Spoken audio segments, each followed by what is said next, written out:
burn marks on my chest.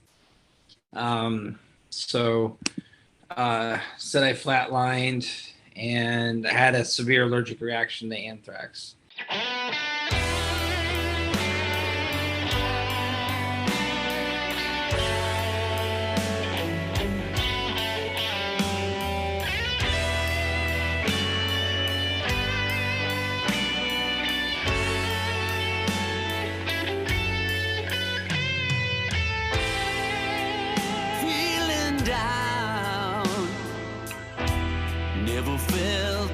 Time before. And also there were 11 other airmen from McCord Air Force Base that actually died from it. Be thinking so many things went wrong, so many friends have gone. I've been hurting for so long.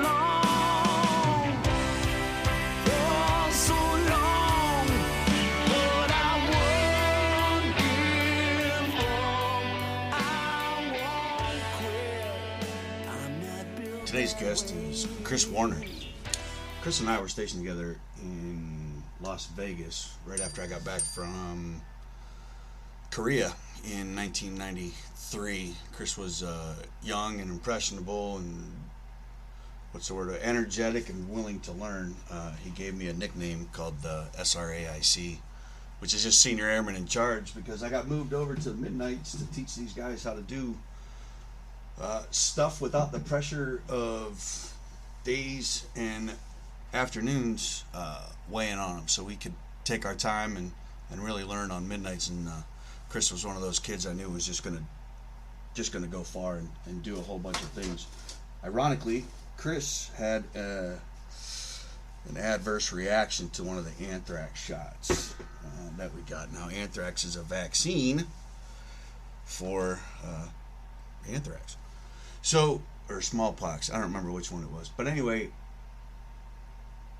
when people question, especially in today's time and political climate, the need for a vaccine and how we all have to take it, some of us have had some pretty nasty side effects from vaccines that we were forced to take in the military. So, the next time you open your mouth and shame somebody for not wanting to take a vaccine, maybe take 5 minutes and listen to their story. Chris almost died. He flatlined. He had the burn marks on his chest to prove it, as you heard in the prequel. And 11 other airmen did die from that same lot of vaccines that Chris took. So Chris is one of the lucky ones. Chris also, Chris and I were in during the time when Oxycontin came out, and they were pushing it as a wonder drug, a miracle drug, right? Minimum chance of addiction, doubtful that you're going to OD on it, all that stuff. And if you're curious about the story of Oxycontin, you might want to check out Dope Sick on, I think it's Hulu, and be prepared. You're going to see some and hear some crazy stuff that might just make you question your government and big pharma. But hey, that's not what we're here about. We're here about the struggles and successes of Chris Warner, and some of those struggles include drug addiction, homelessness, suicidal ideations, multiple surgeries, multiple problems with the VA, lots of things. Chris actually wound up showering in airports and bus terminals when he was homeless. So, I have a lot of respect for Chris for a multitude of reasons. One of them, in the list of many, being that he overcame addiction and homelessness, and he is now married with a fantastic wife, Kim, and is just a few hours from me, so I'm going to stop over and see him face to face one of these days. But this is Chris's beginning story. I think we're going to talk for about 45 minutes on this episode, and we've already discussed it. We're going to come back and discuss more about Chris's life and struggles and his successes. So sit back, relax, and be prepared to hear some crazy stuff coming from a very good buddy of mine, Chris Warner.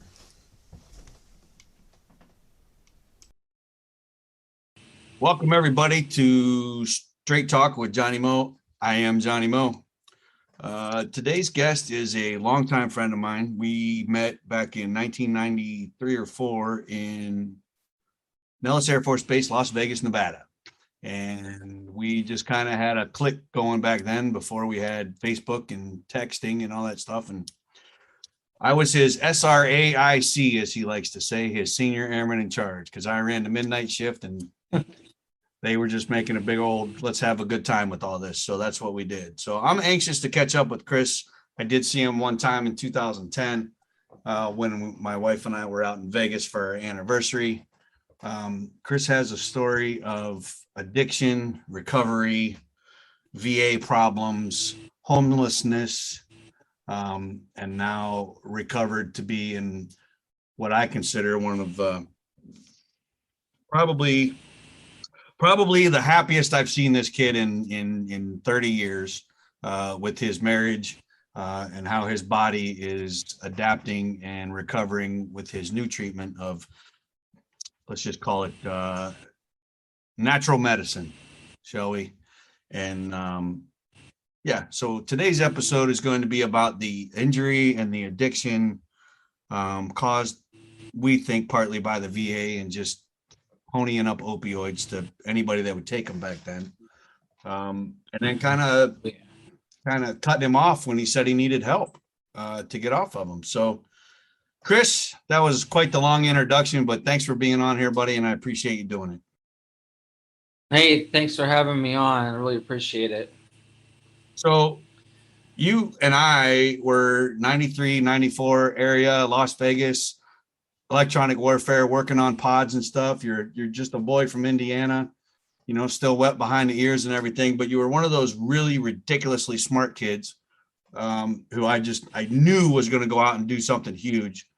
And you ended up going to Korea. Well, no. You ended up going to Korea and you got hurt. Like you got seriously jacked up in a car accident or something, right? Yeah, there was a few things that happened. I was in a few car accidents in Las Vegas, but walkaways. Korea cars are a lot different. They don't have safety items, but still I was able to, brush it off. I'm not gonna go to a military hospital unless it's a dire strait, especially in Korea. Right. But that's where they started me.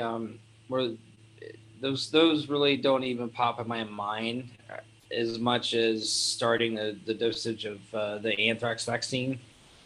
And as soon as I started those, I would have really bad convulsions to the point of, putting, grabbing a towel or even just putting my hands, probably still got marks in my teeth. So I didn't chew my teeth off because I did bite them. And of course, being a young, stupid kid is like, let's just go downtown and get some soju because that heals everything in Korea. So we did that a few times, and at least that knocked me out so I go to sleep. So got back from Korea. I was just, the pain was just getting really bad, and I ignored it for a while, and I thought it was going away. I just figured it was, hey, it is what it is, right? Get my 5th shot.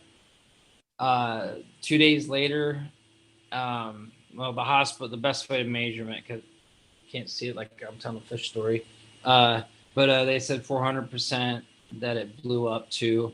The guy's like, dude, you need to go to the hospital. And I go to the hospital, and usually, they ask for, hey, do you need an ID card? Have a seat, your guts are hanging out. No, they threw me in a gurney, or whatever they're called.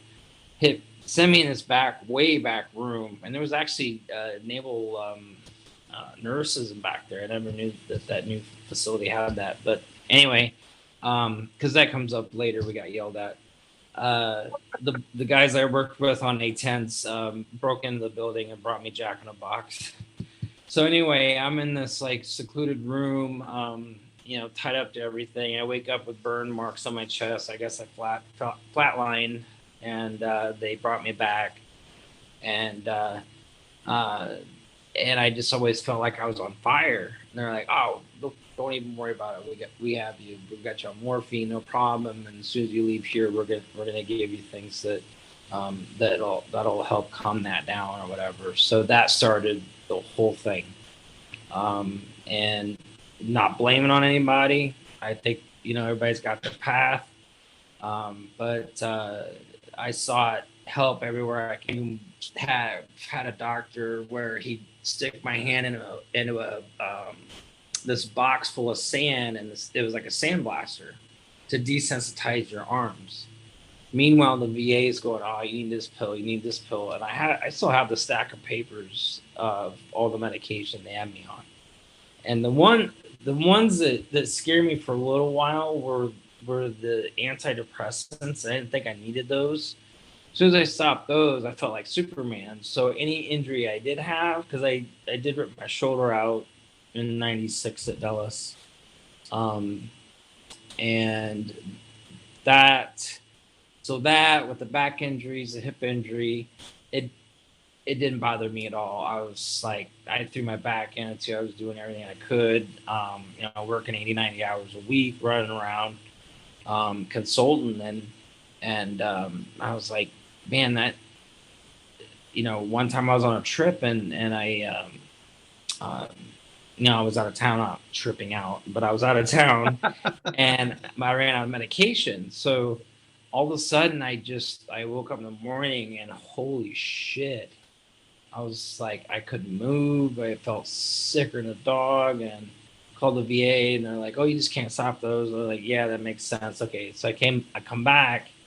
They put me on a stronger dose, like breakthrough medication, like Oxy, and then they had me on regular doses of Lortab. Then they put me on like Soma, which was it. I don't know how I'd wake up in ditches and Jesus Christ. Didn't know where I was at. The muscle relaxers they were putting me on, and I said, "Please just take these back." And they replaced it with Flixeril, which was all right, and I gave that back. But the pain pills, I wanted more. Now we know why, because they're like hyper addictive. But back then it was like, oh my god, I got a drug problem. What, whiskey tango foxtrot, right? Right. I work in, so I bounce like basically project to project, right? And the one project I bounced to between paychecks and the VA. I couldn't get the VA medicine from Nevada, couldn't get it in California. It's like, how do I get this stuff? And like, well, you don't have your insurance yet, you're a new job. And so I had to pay for it out of pocket. And that stuff isn't cheap. If you don't have insurance, that stuff's expensive. So here I am trying to do this project in one of the most expensive cities in the world, end up homeless. Like, I think my way through it, ended up hanging out in the airport, find one of those little areas you pay $5 to do a shower, and I would sleep right on my luggage until I could find a place to live. And I don't know, I mean, it seems like I blame it on me being in that state of just my mind, of not thinking things through and only thinking about my job and thinking I was Superman at my job, and that was the only thing. Like, I lost friends, I lost family members. I mean, I always felt depressed, always felt anxious, always felt like someone was after me. I was like, what the hell was going on? And just always felt on fire too. So I was in pain. So maybe it was like pain was the root cause analysis. Pain's a pain in the ass, man, because it'll make you feel things that aren't there. It'll make you wonder about things that aren't really happening because you're in such pain. You're just not happy and you're not comprehending anything else. The feeling of being on fire, is that nerve damage from the anthrax vaccine? Yes. Wow. As a matter of fact, this was 2 years ago. And God bless them, they actually gave me a rating increase. It was I fared like a 20%, and that was it. Because long story short, they did medical evaluate. They threw me out on an MBB. Otherwise, I'd probably would just be retired. Right. They Because threw you out on it's medical. Right. yeah, I got on medical because I couldn't take the sixth shot, and if you can't take the sixth shot, you couldn't stay in. I was like, holy shit! That was one of those days. I was like, oh my god. Jeez. Yeah, I plan to stay in my whole life, Right. Anyway, but uh, back to what I was saying though. But ended up in California. There was so much alternative medicines and like juicing vegetables and all this stuff. I'm like, let's try some of this, try some of that, da, da, da, da. And it's like, oh, we got CBD oil, da, da, da. And I started taking that, and then I noticed I wasn't taking as many pain pills, and it was weird. And I go back to the VA, and they're and I was like, well, I don't need to refill your pills. Like, oh yeah, you do. And I was like, no, I don't. As a matter of fact, I still have some left. And they're like, well, you got to take them. They're prescribed. You still got that metal in my back. And I get back to Nevada. I couldn't get CBD, and When went was back on this? payment. This would have been 09. Okay. Yeah, I went back to Nevada. Went back on pain medication.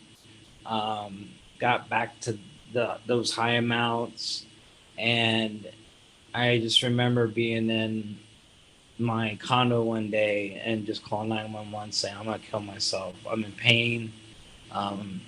And it just won't go away. They've given me so much medication to, basically sedate me or whatever. Right. And I don't know what to do.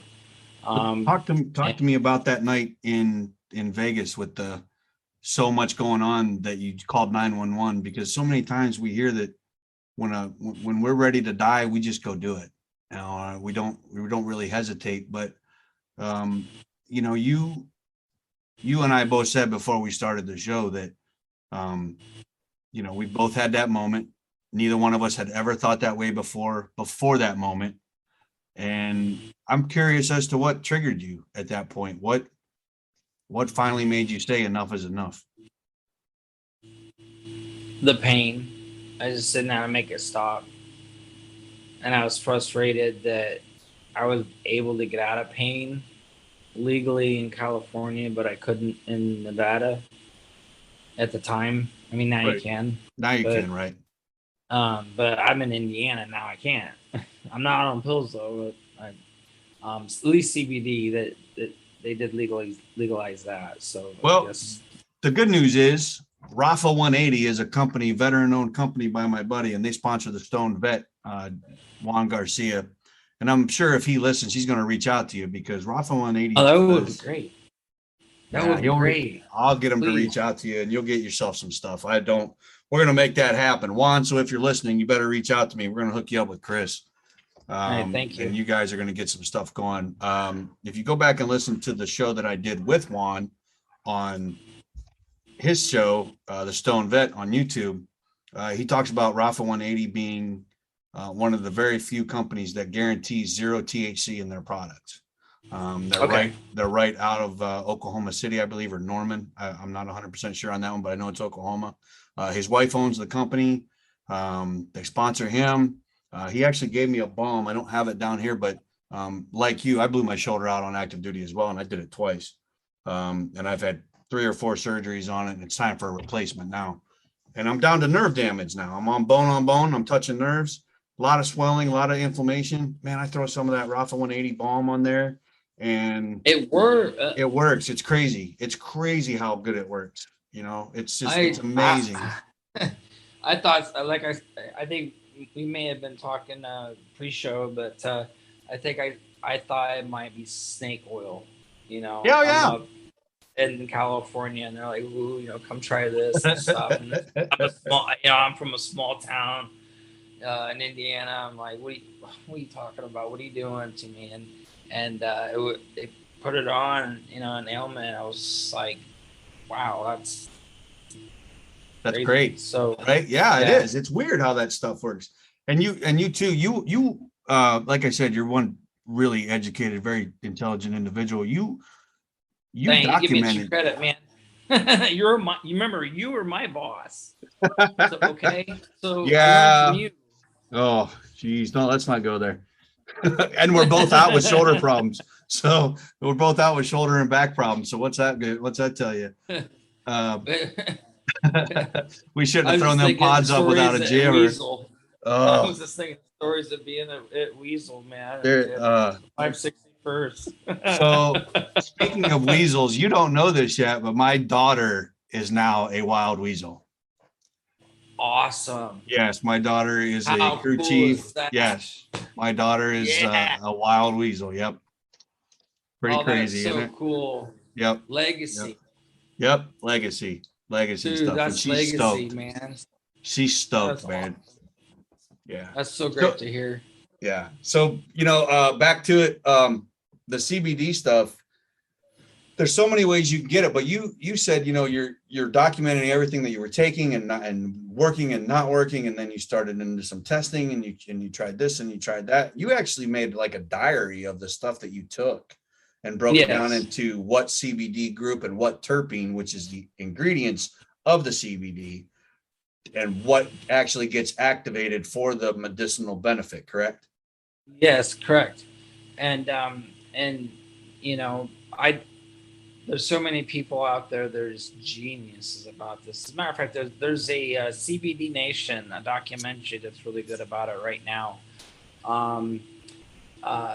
One thing I left out. I've had seizures since I've gotten out, and actually the VA did admit that was to the anthrax vaccine.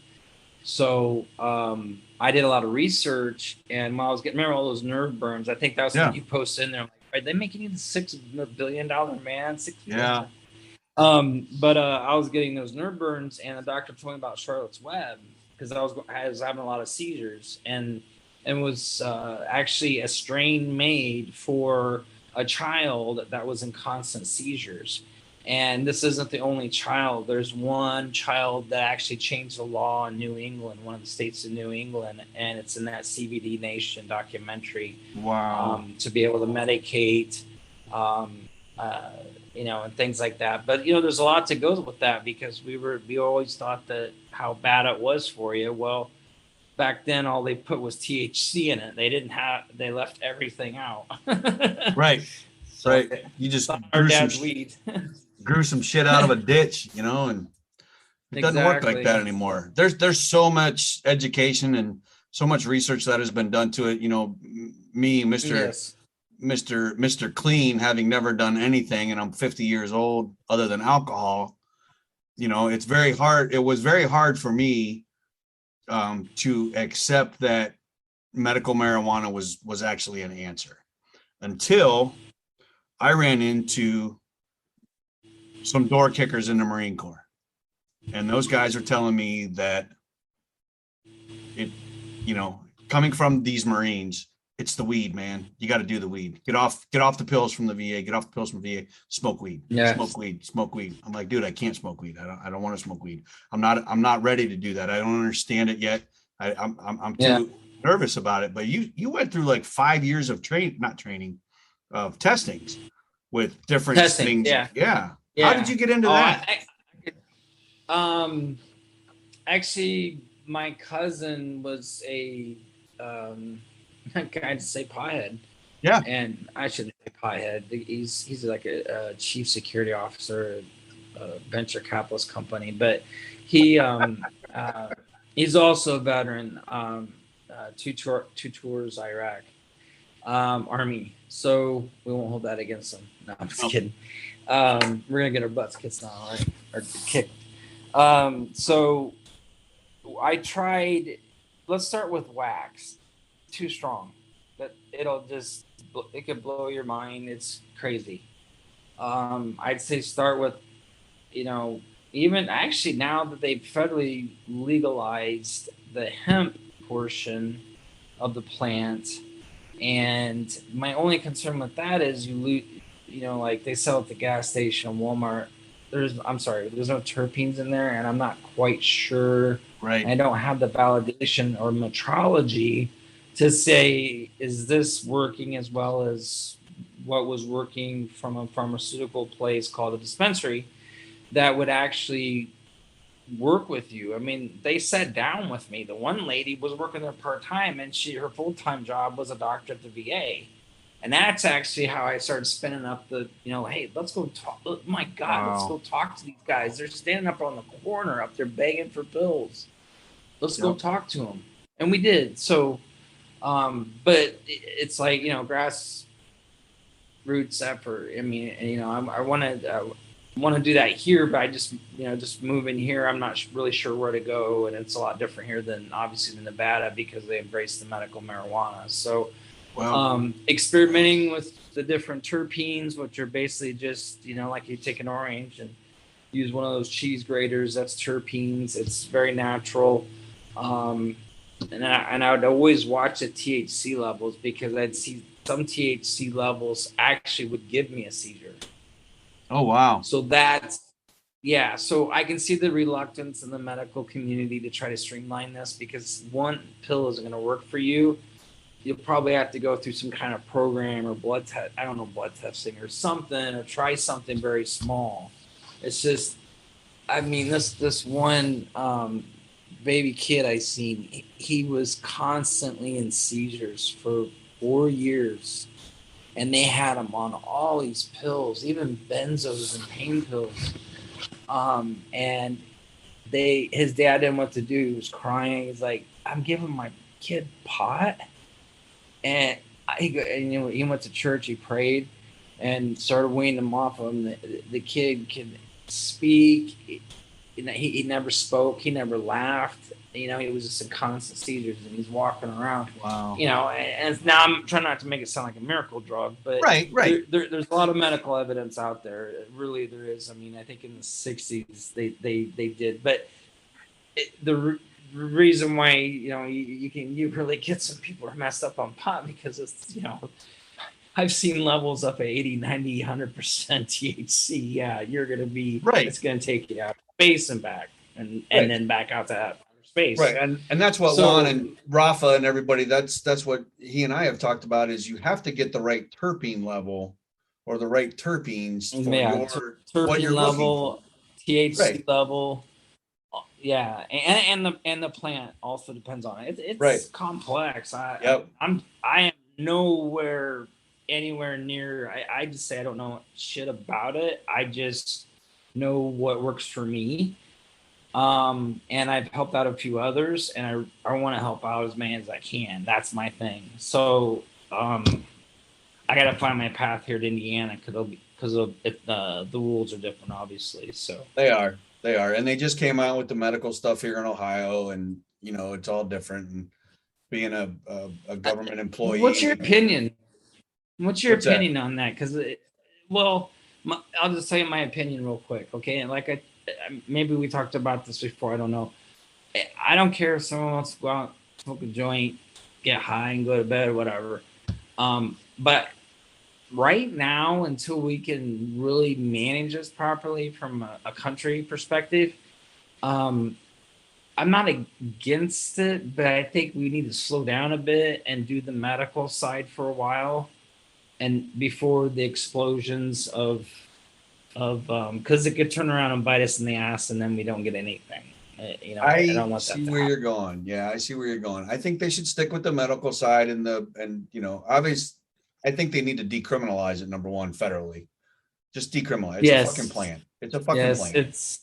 Nobody's adding anything to it in a basement. Nobody's putting any fucking horse tranquilizer to it to kill you. It's not being cut in Mexico with fucking baking soda and talcum powder. It's a fucking plant that's being grown strain by strain for certain things of certain types and certain stuff. And I think as long as they can keep, like you were saying, the stuff at the garage at the garage sales, the stuff at the gas stations is not broken down ingredient wise, right? And there's no, I think Delta 8 is the THC that is the CBD that they're talking about, that shit will get you high, but it's not the THC or the THCA. It's this type of other stuff. And, CBD or CBN and CBG are fantastic for nighttime and anti-inflammatory, right? So I did read about those, and Yes. you can get it out of the hemp Yes. plant, and you don't have to have the THC. You can use the CBG,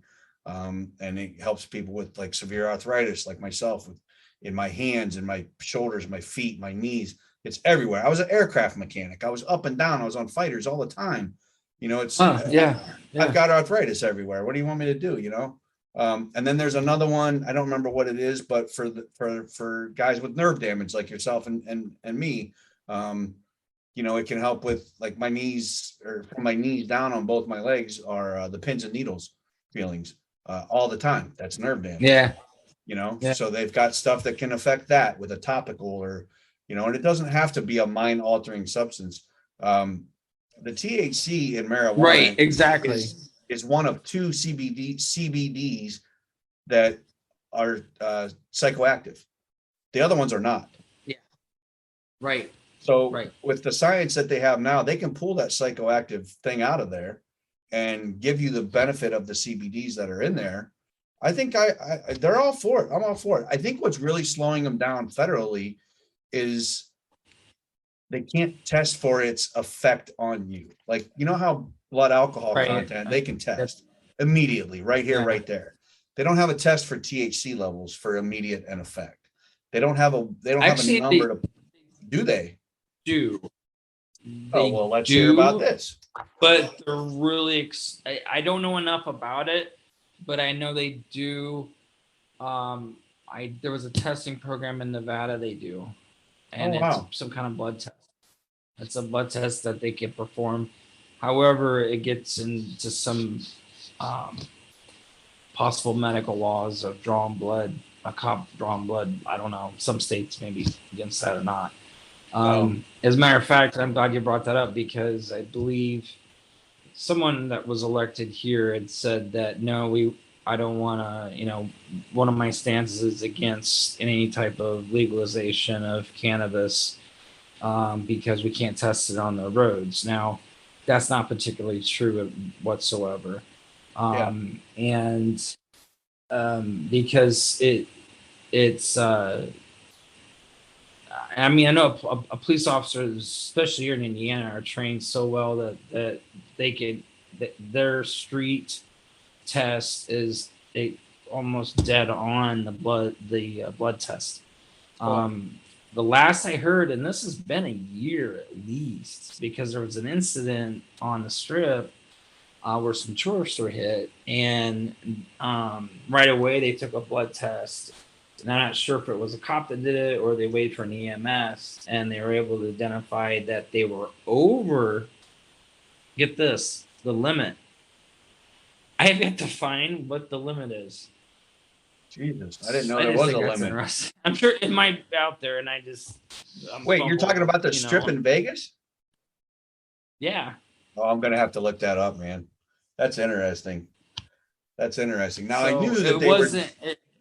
Good. Taken to the hospital and then seeing if there's an issue if they don't flee the scene, but a sobriety tests, those are being taught a lot because of for instance, a person that's usually high typically drives on the white lining, opposed to someone that's inebriated that will drive a little bit closer to the yellow line.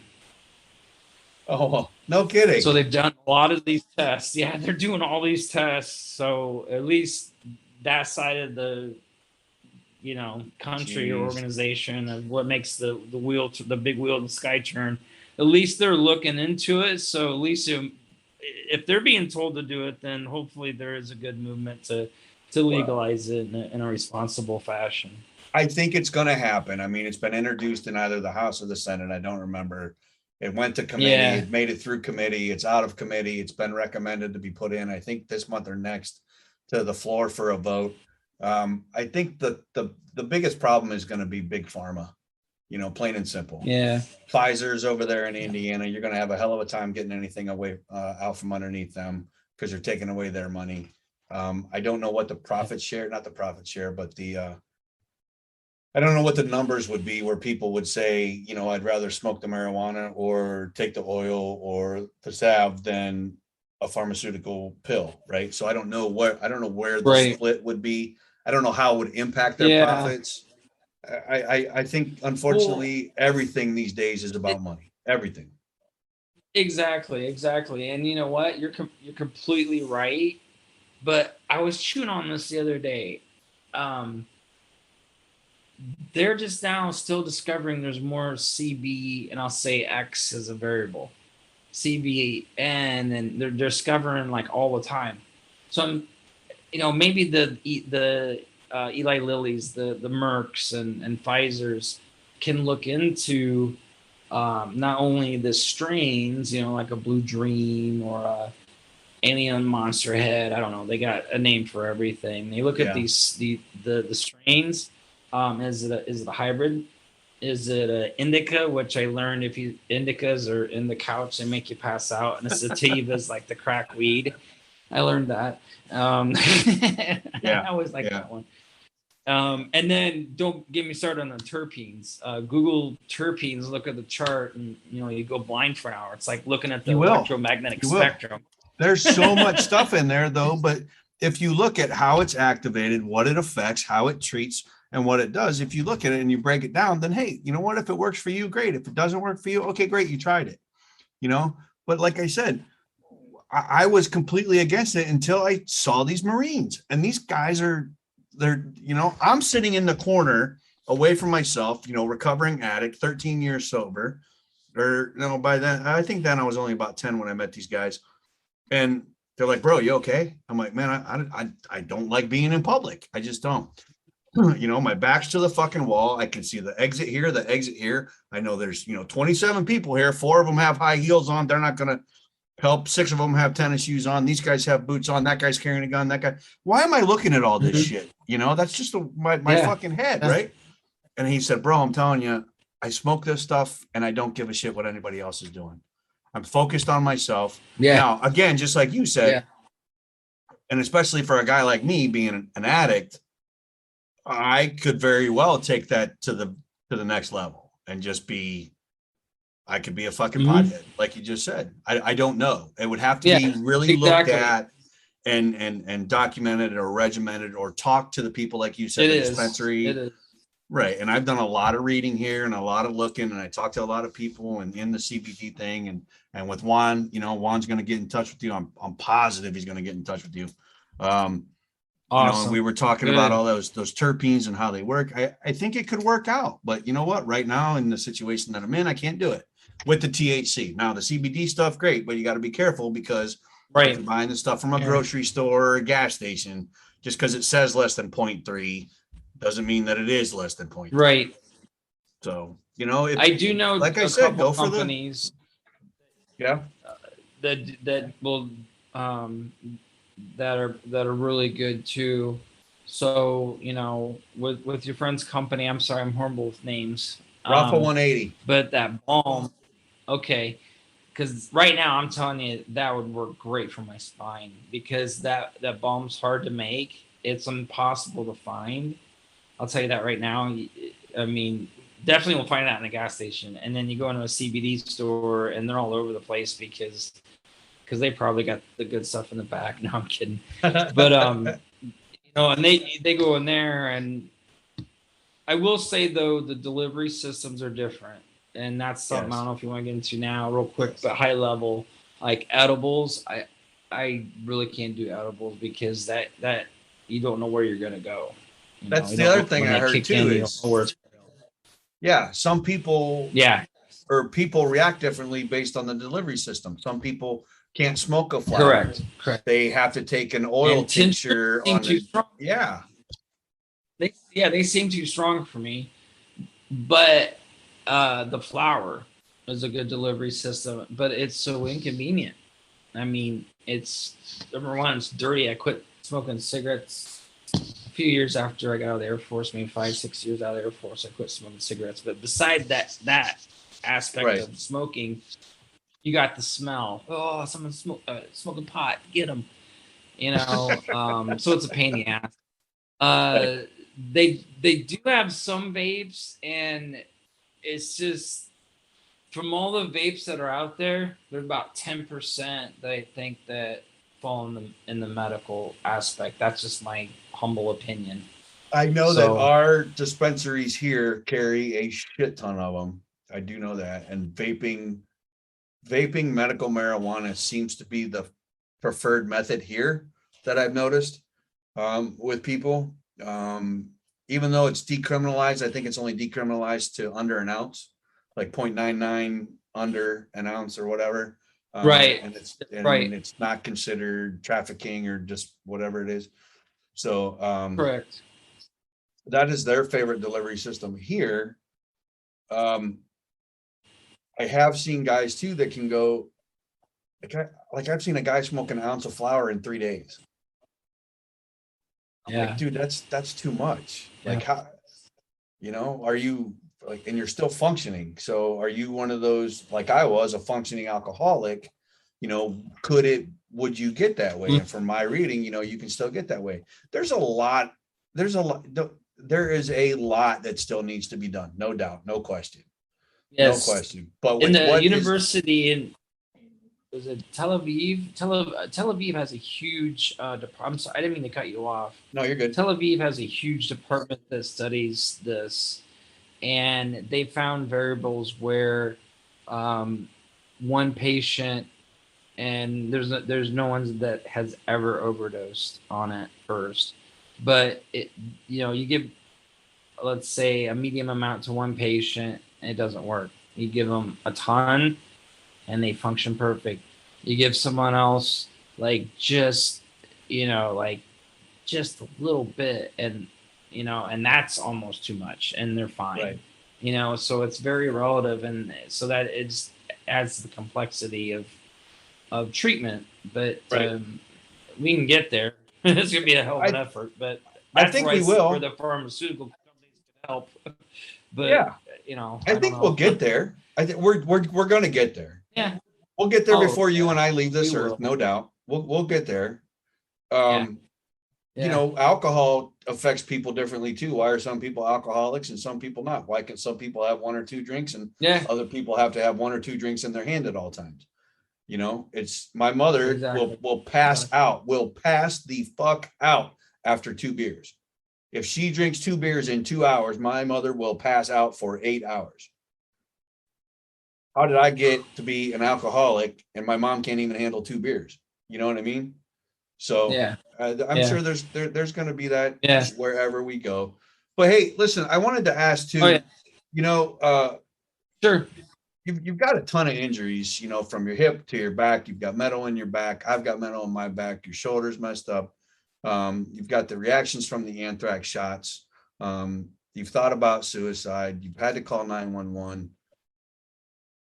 How do you get through every day now? Because I know what you do and I know what you found, but tell the guy who's a vet who did 4 years in supply and only ever went to Germany, didn't go kick a door down in Iraq or have a bad injury or a car crash, but somebody who's struggling with PTSD and anxiety of being out because, I can't even tell you all the kind of shit they're going through now with my daughter, but they're giving quarterly or semi-annual training on driving and IED awareness and how piles of trash can be IEDs or the single person or the homegrown terrorist they're just constantly inundating you with the bad stuff. How do you get through the day now? Like walk me through a day where you're going to wind up and you're going to have some anxiety. Hell, let's do this. You got to go to a VA appointment and you fucking hate it. Right? How do you keep that from just affecting everything you do throughout the day? I try to leave myself an out. I always say that I can reschedule the appointment if I get too annoyed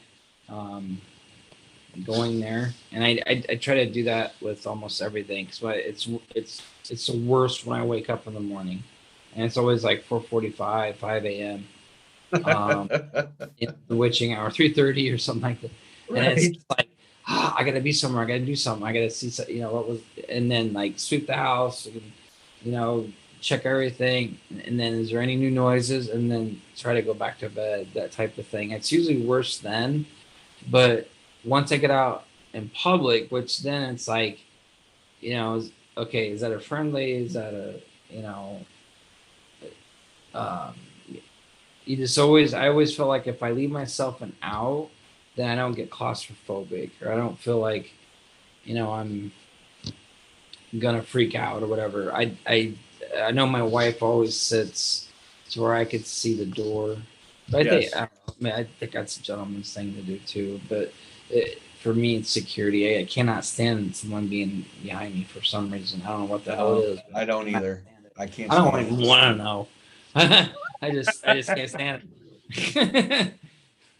Well, I think you're just like a bunch of us is we don't put our backs to the door. We always keep an eye on everybody as best that we can. And yeah, we're gonna lose it because we're getting older and slower and things happen. But Mhm. most of my anxiety comes before I even step out the door. Like you just said, Mhm. once I get Yeah. out there, I'm okay. It's that I talk myself out of so many situations without even going Yeah. because my anxiety gets so high that, well, this is going to happen. Well, that guy's going to be like this, and I don't like talking to that person, and that person's always in my personal space, and this guy's always asking stupid questions or whatever it is. I don't want to go. All right, well, I know they're going to be packed, and it's going to be really, really slow, and it's going to take over an hour just to get your food, or it's going to be 30 minutes in line, and then I got to wait to Right. eat it, and then I, oh my God, I hate it. I absolutely, I despise it. And, um, I I just can't, dude, I can't, man, you bringing that up, I feel like that nonstop. It's scary because I didn't think that many people felt that way. But I will try to make plans, but I won't go out the door. You yes, know, yep. I'll find a way to get out of it, and then the next day I beat myself up because I missed out on a nice time Yeah. with But you friends and family. justified it in your brain before you even canceled it, you had it justified. Hmm. And then once you called Yeah. and justified, all that anxiety is gone.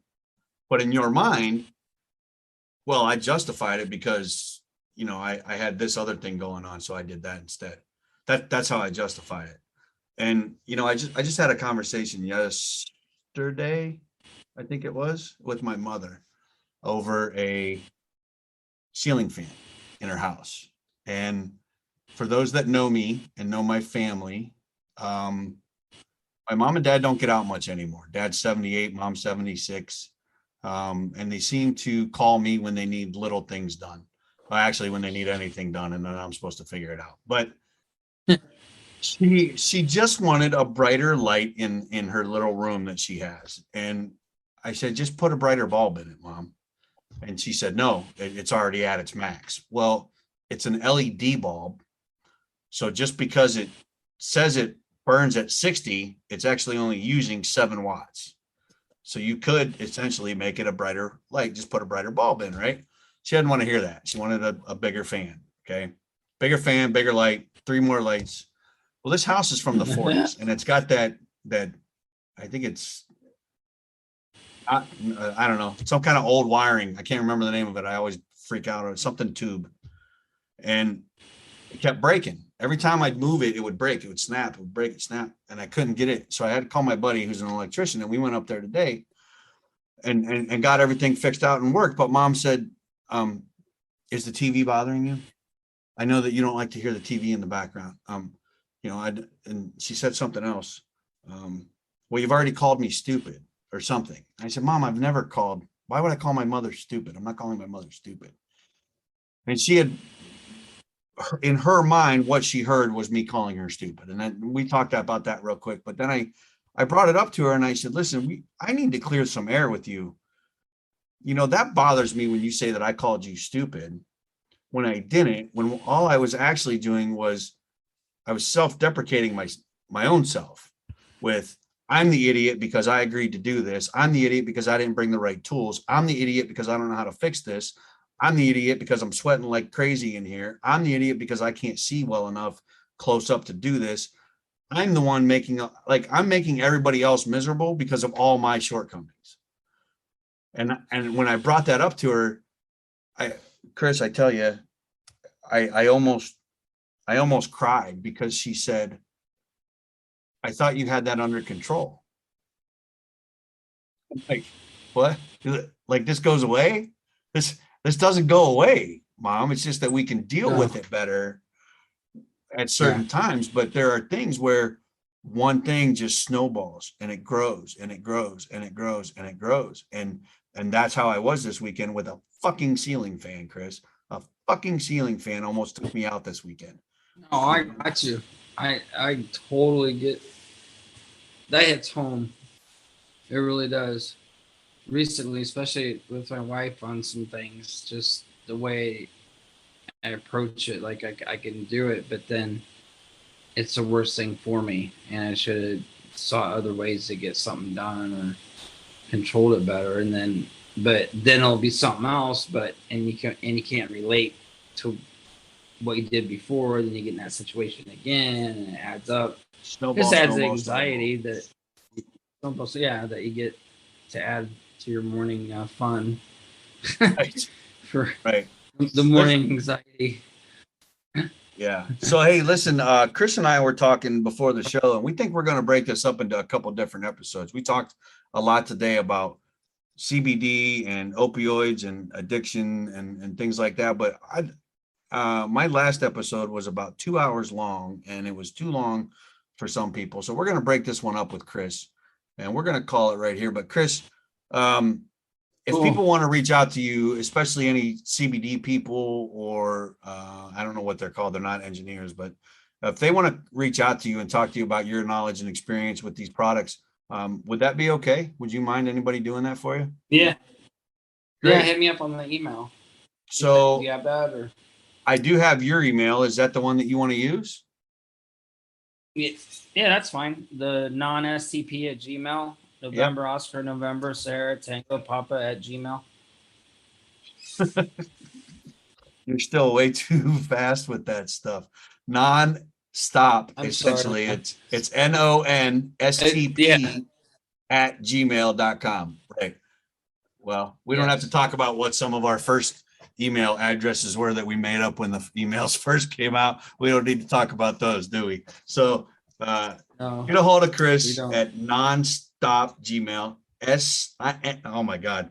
November, Oscar, November. Non-STP. Non-STP, right. Non-STP at gmail.com. And get a hold of him and talk about some terpene use and see what his experience was. And maybe you guys can help each other out. He is in Indiana. I do know that there's an individual in Oklahoma named Tracy Diane who's really pushing for, I think it's, I don't want to quote a political party, but it's not a right or left party.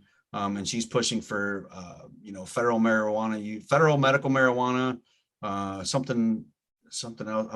I'm having a horrible brain fart right now. I probably got to eat dinner or something. Oh, it's all right, man. Long day. So many people out there that are willing to help, and I think you could get in with them and share your knowledge and experience with them. I think it'll help everybody out. It really will. That would be great. And then if anybody uses LinkedIn, my LinkedIn's Nonstop Vegas. Nonstop Vegas on LinkedIn. Well, I'll put everything in the show notes for him, so it'll come up on the notes. But I do want to talk to you again. I mean, you had some experience with the anthrax vaccine, and it really causing some issues with you. You've had issues with opioids. You've went through homelessness. You're doing fantastic now back in Indiana. You look amazing.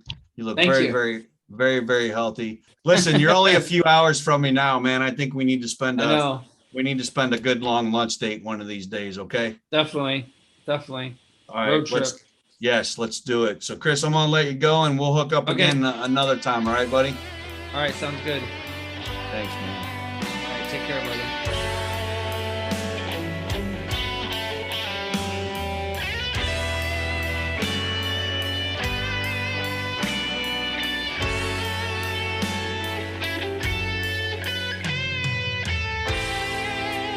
Feeling down,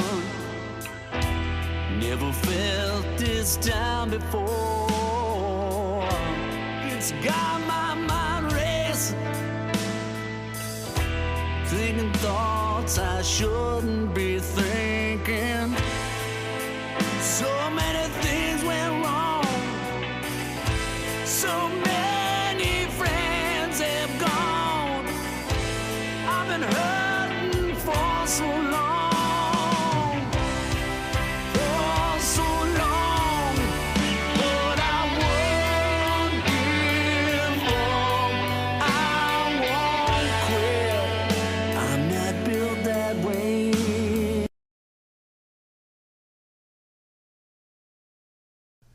Well, if you stuck around this long, here's a little bit of a bonus material for you.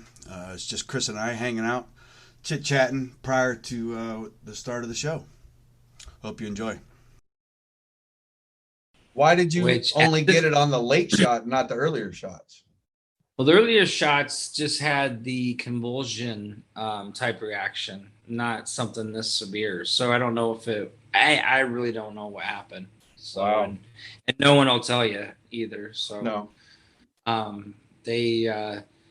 think eventually they'll get around to maybe finding out. I do have the information of what facility that it came out of, that lot number.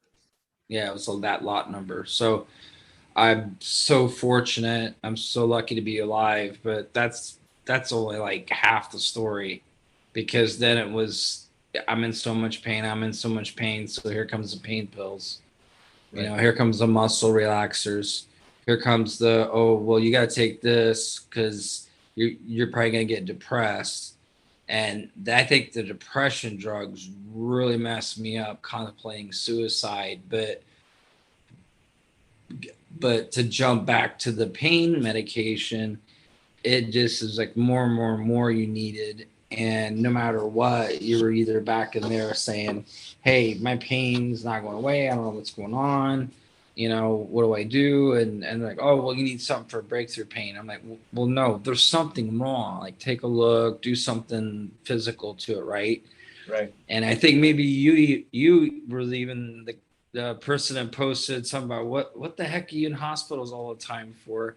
And there actually was a lot of things wrong with, you know, mechanically with me and bones and stuff, just because I was on so many pain pills that I was Superman. I mean, I was, tip of the spear, high speed, working for huge big four corporations, just run around the world. And I just crashed. I couldn't walk one day. And that's when the downward spiral came all the way to the point to ending up homeless.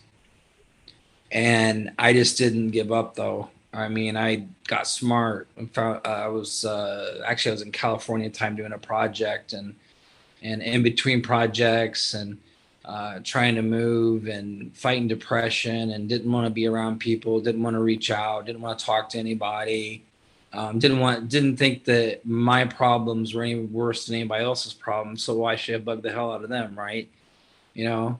But got smart about it. I was like, okay, you know, I'll go to the airport 24/7. Found a place where you could shower, you know, a few bucks. Paychecks started coming in. Then just kept that positive mind, and it was, you know, I don't know, something hit me. I was just outside one night working, just thinking, holy shit, how did I end up here when I thought I was at the top of my game and I was just gonna, you know, have a family and all this stuff, things like that. I'm happily married now. I'm so lucky. But anyway, got a better job and then got back to it, but then ran into a lot of medical problems because I was sitting all the time on planes and struggled with partial paralysis of my legs, and just been very thankful to find right doctors. I actually, one VA doctor helped me out pretty good in Southern Nevada, but everything else was sought out in the private sector. Lucky I had insurance, but holy cow, the co-payments and stuff. So anyway, that's the gist long story of it. long. Okay, well, Yeah, hey man, we can make it long. we can turn this into 2 or 3 episodes if you want. You know, I mean, you've got everything in there. You've got the homelessness, you've got the drug abuse, you know, you've got the recovery, the jujitsu and everything that you were doing to bring your body back into you know, the yoga, the meditation, the healthy eating that you're doing, you know, being down and out and then finding your wife. And I mean, there's so much in there, brother, that, you know, I've got chills right now. Number one, from looking at you, you were one of those guys that I'll never forget. That's all that's all I think I need to say. You. You and Dan Thompson. I actually reached out to Dan a couple years ago and I lost track of him again, but you and Dan, you know, all those guys that we did everything on Midnights with, you know, and it was really it's really good to see that it's really good to see that you're up and about and smiling and giggling. And, you know, I saw you out in Vegas a few years ago and I thought something might not be right with you, but, you know, I just kept it quiet because I didn't know. You know, I didn't know. No, I was struggling. It wasn't until about the end of 2015 that I took my last pain pill. Wow.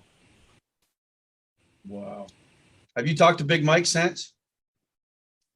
As a matter of fact, I talked to him 2 days ago.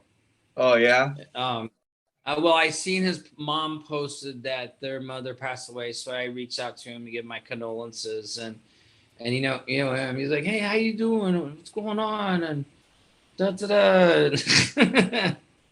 He's that guy's a beast. He is.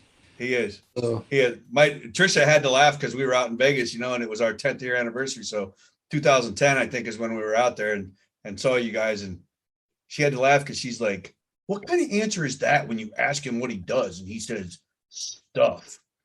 I said, "I know exactly what kind of answer that is." It's fine. It's no big deal. I just thought it was funny. Oh my gosh.